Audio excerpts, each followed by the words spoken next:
Users can have this device around their neck or in their pocket.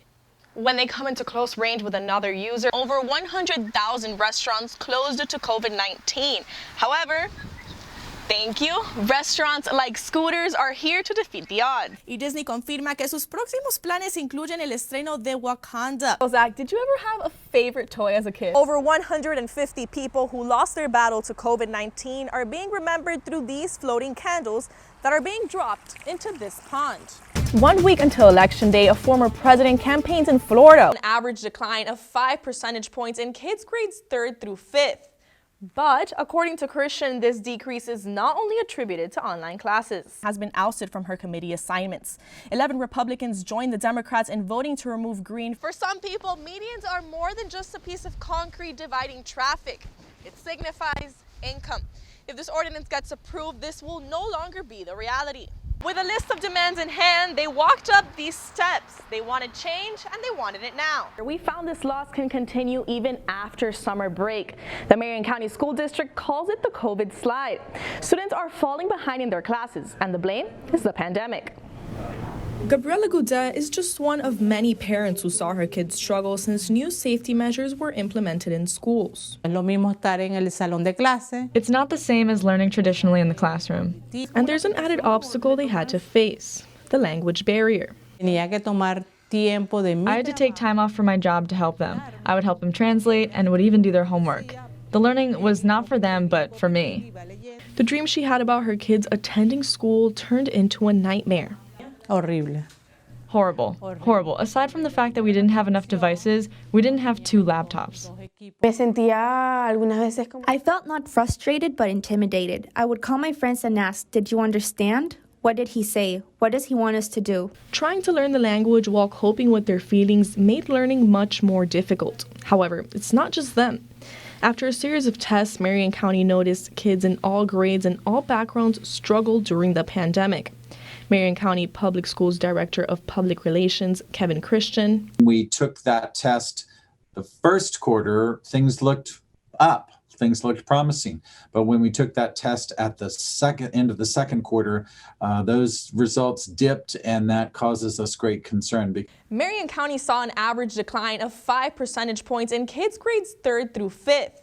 But according to Christian, this decrease is not only attributed to online classes. Learning with a mask on, learning in a socially distanced classroom. The district solution? Support. We are looking at expanding summer school options, some of which we haven't offered in more than 10 years. Goudet and her daughters are slowly overcoming the language barrier and this new way of learning. Despite their improvements, she says her daughters are still performing below their average capacity.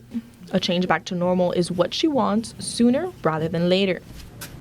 She wakes up, grabs a cup of coffee, and heads straight to the median on Archer Road. For the last 2 years, this has been Jennifer D'Amato's daily routine, making just enough to get by. Like that's your everyday hope is that you'll make enough to get a room and food and stuff for the night, but that rarely happens. She believes the way to do that is by standing in the median. This opportunity could be taken away if the new ordinance to ban standing or sitting in street medians passes. In the middle, you're right there, people are turning, you're right in their line of view, so you get a lot more help. According to the Gainesville City Commissioner Harvey Ward, this ordinance received positive feedback.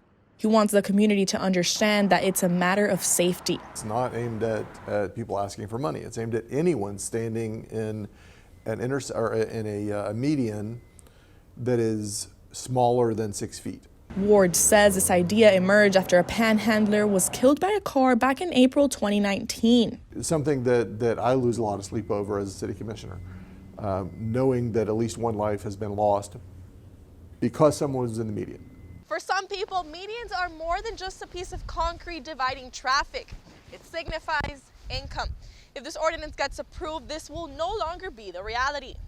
I know it's dangerous and a lot of people get hurt that way, but I think it should be up to the person whether they want to take the risk. That's dangerous. No matter who you are or why you're there, I want you to live to do that thing you're trying to do another day. Ward says the goal is to make streets safer. D'Amato says she finds safety in her income that she believes will be cut in half if the measure is passed. Pamela Combe, WUFT News. The pandemic robbed many of the chance to say goodbye to their loved ones. To heal, we must remember. President Joe Biden paid tribute with a candle lighting ceremony. 100 other cities joined. Gainesville took part. We want to see the other side of the mountain, and so part of the grieving process is to acknowledge the trauma that's happened. Over 150 people who lost their battle to COVID-19 are being remembered through these floating candles that are being dropped into this pond. The commissioners placed 67 candles to represent each county in the state of Florida. Singing, candles, prayers, and silence. The opportunity was really for us to be sure to take a moment and pause and recognize the significance and the impact that this is having. Gainesville's Mayor Lauren Poe felt the effects. We feel the pressures of every decision. They're magnified during something like a pandemic. We were not designed or built to make it easily through a pandemic. In the end, January 19th, 2021 will be remembered as the day the nation came together for 400,000 Americans whose life will now shine in the memories of those who loved them most. Pamela Combe, WUFT News.